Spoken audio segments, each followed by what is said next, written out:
There's no feeling more intense than starting over. If you deleted your homework the day before it was due, as I have, or if you left your wallet at home and you have to go back after spending an hour in the commute. If you won some money at the casino and then put all your winnings on red but it came up black.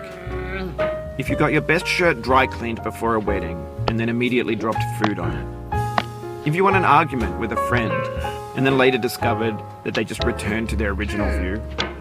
Starting over is harder than starting up. If you're not ready for that, like if you've already had a bad day, then what you're about to go through might be too much. Feel free to go away and come back. I'll be here. Alright, thanks for coming with me on this trip. I'll understand if you have to take a break at any point. Just find a safe place to stop and quit the game. And don't worry, I'll save your progress, always, even your mistakes. This game is a homage to a free game that came out in 2002, titled Sexy Hiking. The author of that game was Jazuo, a mysterious Czech designer who was known at the time as the father of B games. And B games are rough assemblages of found objects. Designers slap them together very quickly and freely, and they're often too rough and unfriendly to gain much of a following. They're built more for the joy of building them than as polished products.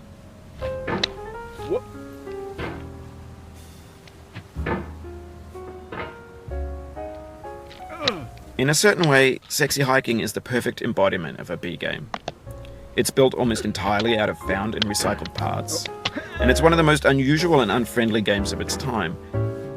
In it, your task is simply to drag yourself up a mountain with a hammer. And that act of climbing, in the digital world or in real life, has certain essential properties that give the game its flavor. No amount of forward progress is guaranteed. Some cliffs are too sheer or too slippery. And the player is constantly, unremittingly in danger of falling and losing everything. Anyway, when you start Sexy Hiking, you're standing next to this dead tree that blocks the way to the entire rest of the game. It might take you an hour to get over that tree, and a lot of people never got past it. You prod and you poke at it, exploring the limits of your reach and your strength, trying to find a way up and over. And there's a sense of truth in that lack of compromise. Most obstacles in video game worlds are fake. You can be completely confident in your ability to get through them once you have the correct method or the correct equipment or just by spending enough time. In that sense, every pixelated obstacle in Sexy Hiking is real. The obstacles in Sexy Hiking are unyielding, and that makes the game uniquely frustrating. But I'm not sure Jazuo intended to make a frustrating game. The frustration is just essential to the act of climbing, and it's authentic to the process of building a game about climbing. A funny thing happened to me as I was building this mountain.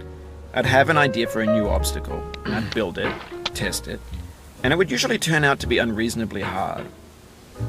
But I couldn't bring myself to make it easier. It already felt like my inability to get past the new obstacle was my fault as a player rather than as a builder. Imaginary mountains build themselves from our efforts to climb them, and it's our repeated attempts to reach the summit that turns those mountains into something real. When you're building a video game world, you're building with ideas, and that can be like working with quickset cement.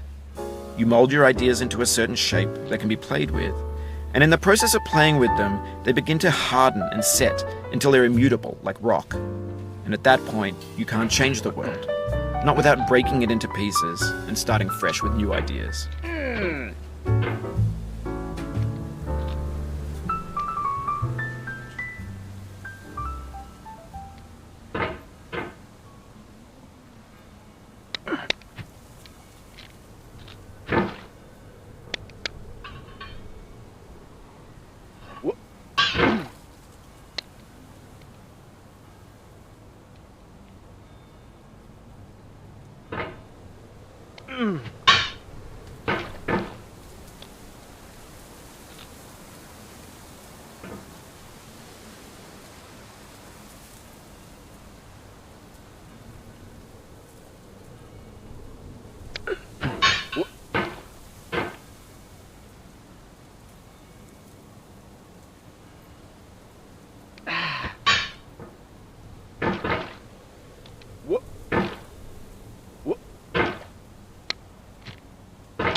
You've done this part before. You know it's possible. Just do what you did the first time.